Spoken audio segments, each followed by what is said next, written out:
I wasn't always very excited about math. I was more excited about reading novels, and I thought I would become a writer one day.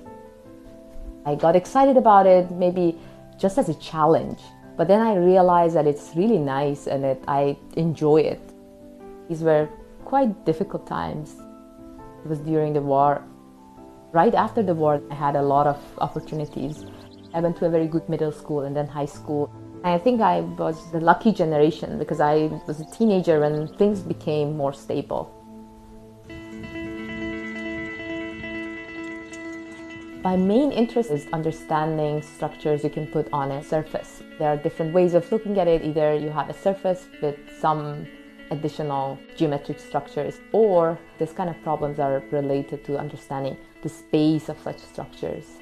One very famous example is if you have a billiard table and you start from a point and you hit the ball and it hits the boundaries and it moves, say, forever, you want to see the trajectory of the ball.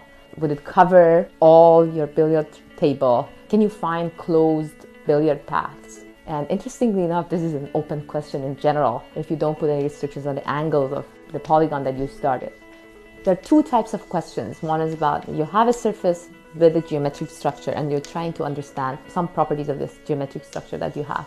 The other questions are related to you have a surface and you have a geometric structure and you start deforming this geometric structure, and then you want to see what kind of surfaces you would get. Some of the problems, like you know the properties of a generic surface, a random surface, but it's really hard to say something about a single given geometric structure on the surface.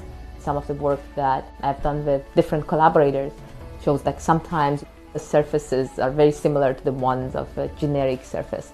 You can ask these questions about hyperbolic surfaces or these flat surfaces or different geometric structures. I think these problems are important because they are related to some other problems.